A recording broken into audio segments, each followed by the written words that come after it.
Você sabe qual foi a primeira coisa que Deus deu para o homem? E que foi a primeira coisa que o homem perdeu? E está aí o motivo do fracasso na vida de qualquer pessoa, seja crente ou não.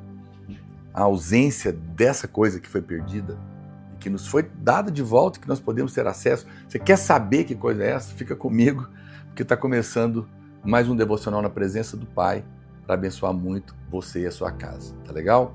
Mas antes, lembre de se inscrever, clica aí em fazer parte aqui conosco do nosso canal. No final vou orar por você.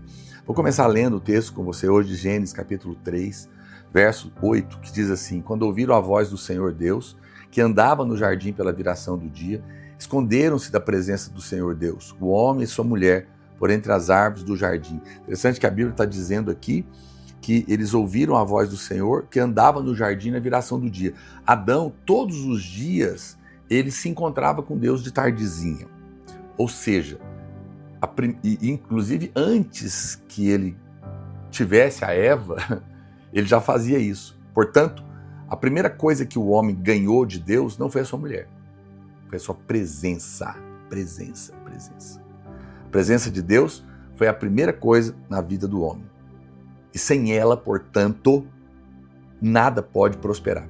Ela é a chave do sucesso em todas as áreas da sua vida, porque ela é a sua fonte.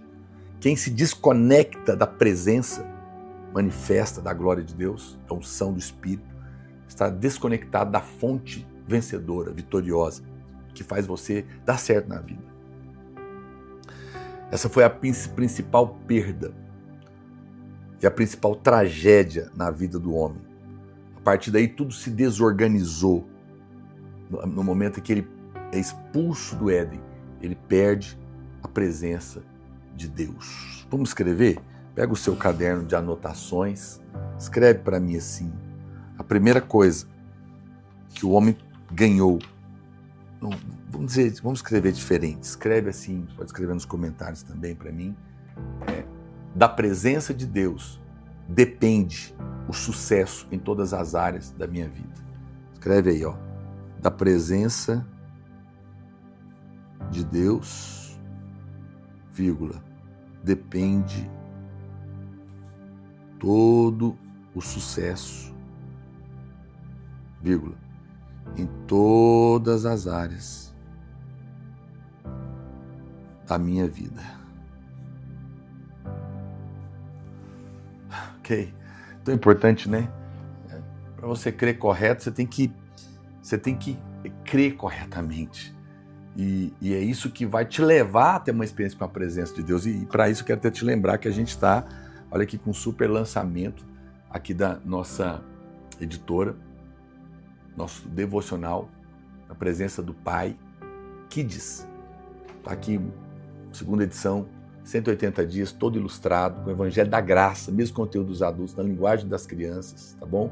Versículos para declarar, melhor presente para você comprar para seu filho, seu sobrinho, para você dar de presente nos aniversários do semestre, abençoar a vida de uma criança, para que quando ela crescer não vai se desviar do caminho.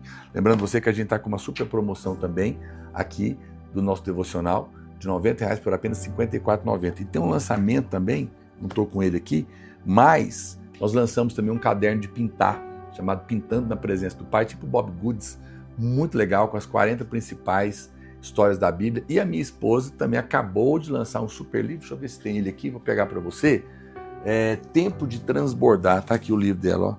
Lindo esse livro, poderosíssimo para as mulheres. Vença a intimidação e receba uma vida,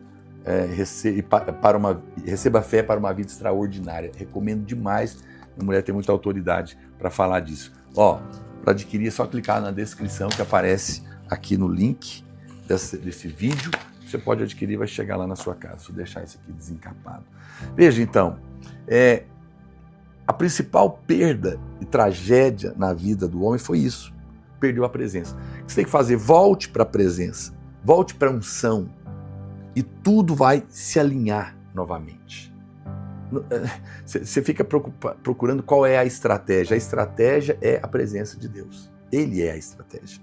Alguns irmãos, eu sei, ficam chateados, porque nós falamos que quando você não vem no culto, você não recebe a plenitude da unção.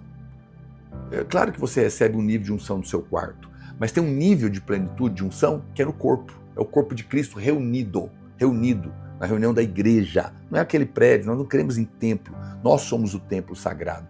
Mas a reunião da igreja presencial tem a graça de receber a plenitude da unção. Quem não recebe a palavra, ele não pode participar dela. A unção, a palavra você pode, claro, receber em vários lugares, no entanto, a unção você tem que estar presente. Há uma unção muito poderosa que flui quando nós estamos reunidos como igreja, presencial, e essa unção tem o poder de quebrar o jugo. Por isso o diabo te resiste tanto ir para o culto. É preguiça, é convite, é festa de família, almoço sei de quem. Priorize a reunião da igreja no domingo. Vá para a igreja. Vá para uma igreja que prega o evangelho da graça, que tem presença e unção de Deus, vai afetar a sua vida. Todos nós precisamos entender que nós temos necessidade de estar na reunião da igreja. Porque quando nós participamos, cadeias espirituais são quebradas na nossa vida. Todo cristão foi ungido pelo Senhor.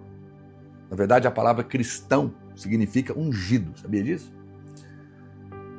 Cristão vem de Cristo, que significa o ungido. Cristo é ungido. Nós somos pequenos ungidos. Todo aquele que Deus chama, ele unge. Deus não vai comissionar você para um trabalho sem te dar a ferramenta, o poder necessário. A unção de Deus é a capacidade sobrenatural para sermos usados por Deus, úteis para Deus. Isso não seria coerente, te chamar para viver um sobrenatural sem te dar o poder sobrenatural. Então você recebeu uma unção quando você se converte. E é essa unção que te capacita para fazer a obra de Deus. No entanto, essa unção ela é como um azeite que você usa e acaba. Você precisa renovar ele. Sem a unção, nada vai acontecer na sua vida. Sem a unção, nada vai acontecer através de você, porque ela é o poder sobrenatural. Portanto, tudo depende do poder do Espírito Santo. Então eu quero começar definindo a unção para você. O significado da palavra unção. Para diferentes grupos evangélicos, a palavra assume um sentido ligeiramente diferente. Para pentecostais, a unção tem um sentido, para os tradicionais tem outro. Mas em João 14:17, Jesus diz aos seus discípulos sobre a unção, sobre a atuação do Espírito Santo. Ele diz: o Espírito da verdade, que o mundo não pode receber porque não o vê, nem o conhece, vós o conheceis, porque ele habita convosco e estará em vós. Portanto, nós podemos ver aqui claramente o Senhor falando de dois momentos da obra do Espírito Santo em nós. Ele disse aos discípulos que o Espírito naquele momento estava com eles, mas que chegaria o momento que estaria neles. Na próxima live eu vou explicar um pouco melhor isso. Mas por hoje eu quero orar por você. Eu quero que você entenda e valorize a presença de Deus na sua vida, manifesta uma vida cheia do Espírito, a unção que vem. A unção, ela não vem só pela oração, porque você pode orar cheio de orgulho, de ego, querendo fazer troca com Deus, não vai acontecer nada. Por isso que é importante ouvir o Evangelho, meditar no Evangelho todos os dias, ler o Evangelho, ensinar na sua casa. Está entendendo? Mas é também para que quando você for orar, você ore da maneira correta, como um justo, perdoado, amado, aceito, sem culpa, sem condenação, para ter fé. E nesse momento a unção vem na sua vida. Você toca no Senhor, pela sua graça e seu favor. E essa unção capacita e te habilita para tomar decisões, para trabalhar, para viver, para estar casado, para criar filhos. Ela rompe as cadeias da depressão, da ansiedade, do medo, da angústia. E quando você vai para o culto, você se expõe a ela novamente, poderosamente, plenamente no corpo. Isso é tão poderoso. Quero desafiar você, Amanhã tem culto. Esteja presente. Aqui em Goiânia, o culto é 10 da manhã, na Igreja Videira, na Arena Bueno, e às 18 horas. E nos nossos 10 prédios espalhados pela cidade. Quero orar por você, mas na hora que eu terminar, pega o link dessa live, compartilhe nos grupos de WhatsApp, abençoa a vida de alguém, se inscreve no canal, adquire o material para abençoar a sua casa, aproveita aí as férias, tá bom? Você vai abençoar muito a vida das pessoas e o meu ministério também. Senhor, eu abençoo a vida dos meus irmãos. E eu oro para que eles sejam cheios do Espírito. Eu oro para que eles amem a sua presença, amem a sua glória, o seu poder se manifeste na casa deles, no nome de Jesus. Deus te abençoe, fica na paz, fica no poder do Espírito Santo.